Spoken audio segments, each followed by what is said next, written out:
Welcome to This Explainer. I am so thrilled to have you here today because we are diving into what is absolutely the greatest what if in the entire history of modern physics. We're going to look at a machine that literally promised to unlock the secrets of the universe, but instead, it became a monumental symbol of scientific ambition just completely colliding with political reality. We're talking about the Superconducting Super Collider, famously nicknamed the Desertron. Okay, let's dive into this. Picture this for a second. Just outside of Dallas, beneath the dusty soil of Waxahachie, Texas, lies a massive, curving concrete tunnel. It stretches for 22.5 kilometers underground. Today, it sits completely empty, filled with literally nothing but water and echoes. But back in the late 1980s and early 90s, this subterranean ring was a bustling construction site for what was supposed to be the absolute crown jewel of American science. $2 billion. That is how much U.S. taxpayer money was poured into carving out those tunnels and developing the technology before the project was just abruptly halted. $2 billion spent, and absolutely zero particle collisions ever took place.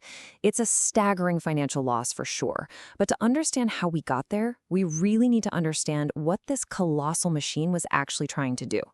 Now, a super collider is pretty much exactly what it sounds like. It's this massive scientific instrument designed to accelerate beams of subatomic particles. In this case, we're talking about protons, in a giant circle until they reach near the speed of light. And then, scientists smash them together. By analyzing the wreckage of those microscopic collisions, physicists can discover new fundamental particles and really understand the basic building blocks of our reality. It's kind of like smashing two Swiss watches together at bullet speed, just to see what gears pop out. Section 1. The Desertron Dream. So, how exactly did the United States end up digging a multi-billion-dollar hole in Texas? Well, you have to remember the 1980s was heavily influenced by the Cold War, and the rhetoric surrounding the Super Collider was deeply, deeply rooted in this idea of American supremacy. The Reagan administration formally launched the project in 1987 with a very clear goal: unilaterally reasserting U.S. leadership in high-energy physics. A lot of scientists at the time were actually advocating for a world laboratory model, a collaborative international approach. But the U.S. wanted this to be a distinctly American triumph, which meant taking on this gargantuan project largely alone. And they were definitely not thinking small.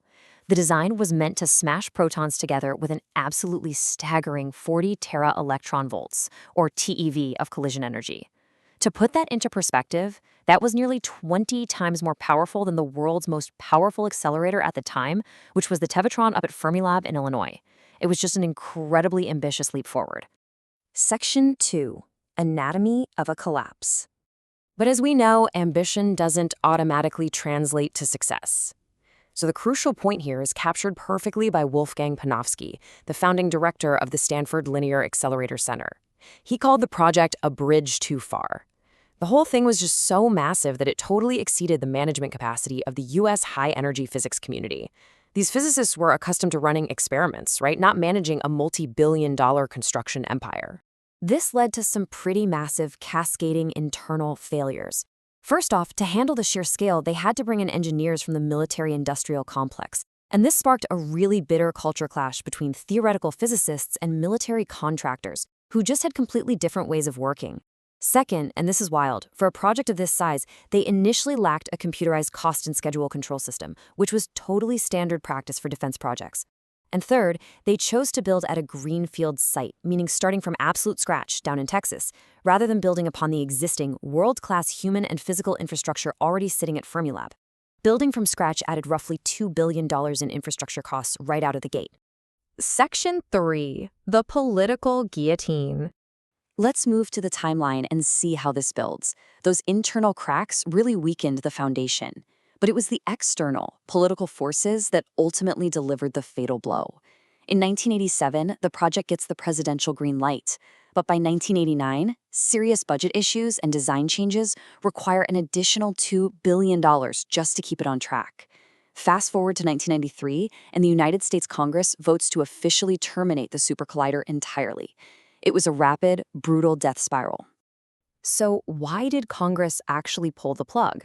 The political reality of 1993 was just grim for megaprojects.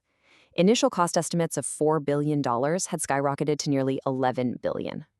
On top of that, the Cold War had ended, so that urgent geopolitical motivation to prove American scientific dominance, it was gone. You also had a freshman class in Congress elected largely on promises to ruthlessly cut the federal deficit. Interestingly, another megaproject, the International Space Station, actually survived this era. Why? Because the space station distributed manufacturing jobs widely across many different congressional districts, whereas the Super Collider's jobs were heavily concentrated in just one state, Texas. But here's a truly fascinating, suppressed historical detail that recently came to light. The lack of foreign financial contributions was a major sticking point for Congress. In 1993, President Clinton's Secretary of Energy drafted a letter for the president to send to Japan's prime minister, literally asking for a much-needed $1 billion contribution to save the project. But the National Security Council strongly objected and blocked the letter.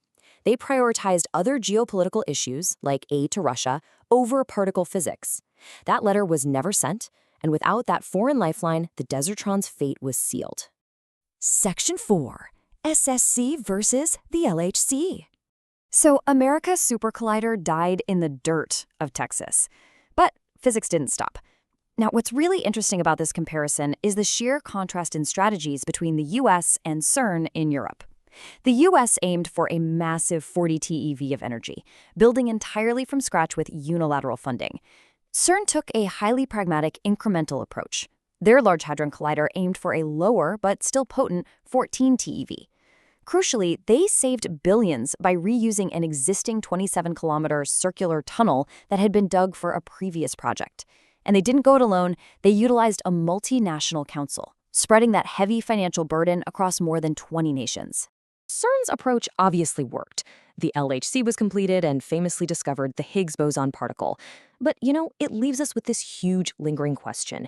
If those 22.5 kilometers of tunnel in Texas had been finished, would it have fundamentally changed physics as we know it today? And the answer to that is, well, complicated. The main goal of both machines was finding the Higgs boson. It turns out the Higgs is relatively light, about 125 giga-electron volts.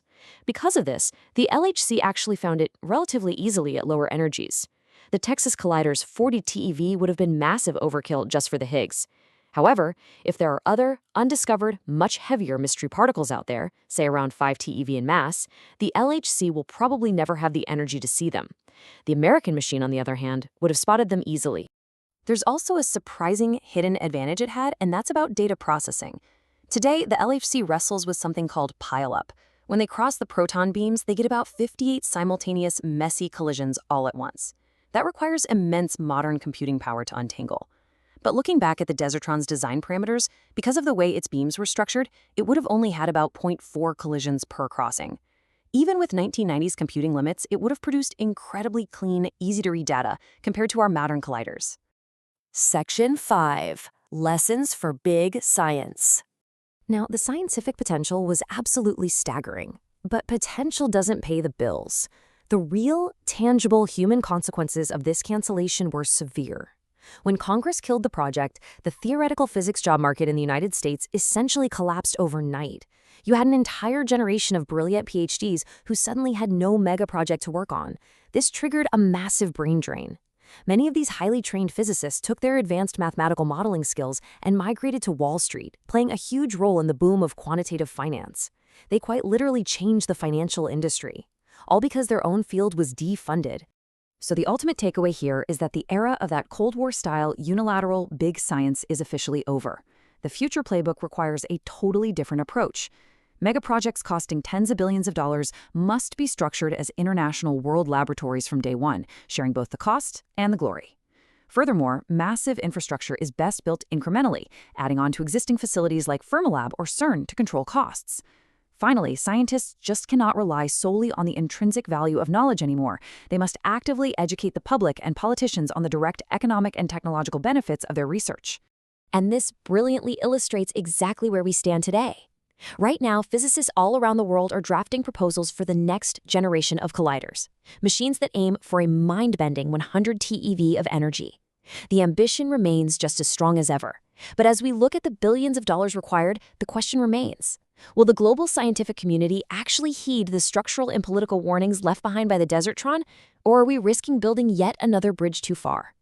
Thank you so much for exploring this fascinating chapter of science history with me on this explainer.